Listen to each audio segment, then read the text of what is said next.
Another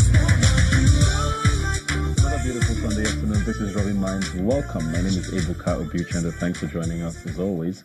We're going to start off the show this week as we always do, looking back at the past week and all of the headlines that grabbed our attention. And of course, top of the list has to be what's going on in Kano State with regards to the governor of Kano State. There's so much to talk about with regards to an alleged video or videos actually, because there's more than one and we hear there's more to come. We're going to be trying to look at that and more. I have you with me at Adekunle Okunaike and Daniel Anazia. Thanks for being here today. Thanks for having me. Yeah, it's been called, I think, Ganduje Gate now is what I've been seeing as a hashtag on social media. So basically, just to put a background for those who might not know, there's been two videos that have come out of allegedly the governor of Kano State seen receiving what appears to be American dollars. And the backstory, according to the people who have put out this video, or the allegation, is that these were sort of a kickback, like part payments for kickbacks of a contract which he awarded, which was supposed to total $5 million. Now, of course, these are still allegations. Nothing is completely proven yet. We did see a statement out of the first video, I believe, from the government saying it was doctored before the second video came out. Now, we really haven't had anything yet. What is your take on this whole scenario so far? Oh, thank you very much. Thank you for having me. My take is this. When I read the things of the headset to the governor, he said the video was actually doctored. And immediately what came on my mind then was, obviously, if the video was actually doctored, that means there was like an original one that was doctored. That's one. Then secondly, I read on his Twitter page as well, when he retweeted something that after all the video does not have a voice. That means he felt as if then, that was before the second video, he actually felt the validation of the video, of the alleged video, is actually on the basis of the fact that there was no audio. So that for the fact that there wasn't audio, rather, that could not substantiate the fact that there was actually something of that nature. And before you know, the second one came on here. So at that point, I was out of the concern that does that mean now that there is an audio that ordinarily there was such transaction that happened? That's my take. If his initial take and other well-meaning, high-profile politicians, there was actually an high-profile politician that we exchanged tweets and all of that was on the basis of the fact that there wasn't audio. Now that there is audio, should all Nigerians now, accept the fact that yes, there was a kickback? Yeah. So that's my stance.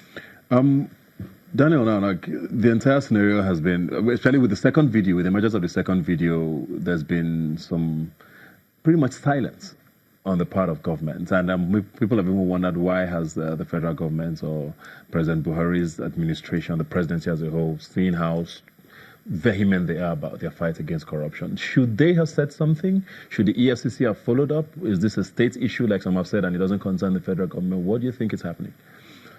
Well, if you look at it, I've said time with that number that the war against corruption, or the anti-graft war under this government, has been one that is one-sided.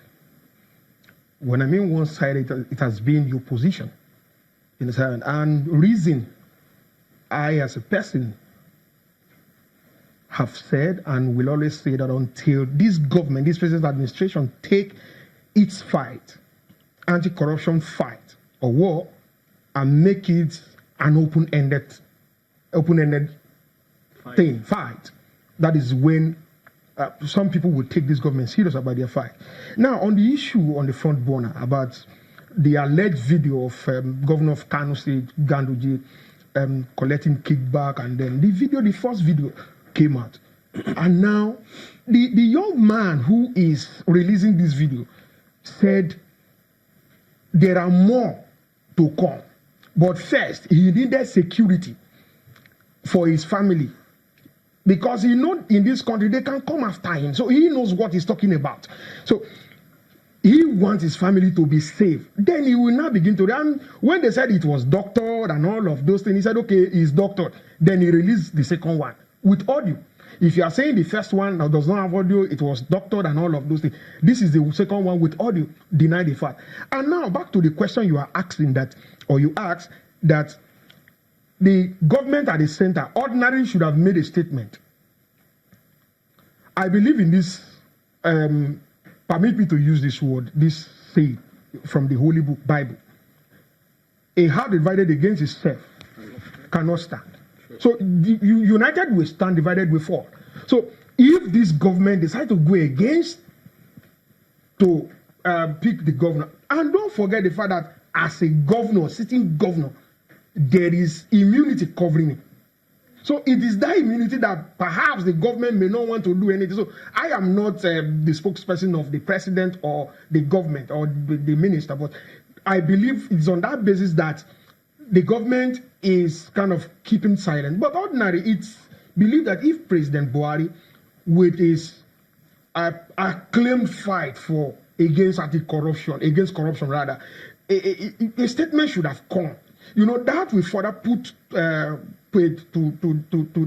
the war and reassure Nigeria that look, we are bent on confronting corruption headlong, and we see irrespective of anybody who is involved. And that reminds me, when he came to power, on the day he took the oath of office as president, he said, I am for nobody, but I am for everybody. So if on this basis, Nigerians are asking, Mr. President, are you for everybody or you are for nobody? With this case on ground. Maybe let me move a bit. You know, a governor has recently vacated his office, and on the day of handover, inauguration of a new government in a state in Southwest, the said governor, in the person of his known Governor Ayodele, former Governor Ayodele Fayose of Ekiti State, he submitted himself to the EFCC, and he is still in the EFCC custody. So could that be the case with the Kano State governor? Is it a case of the fact that he is still in government and this cannot be an issue until his immunity goes away? Yes, that's why I said that as a governor, he has immunity covering him. So the EFCC cannot just go in and... Should he resign? Well, because on the principle I asked this because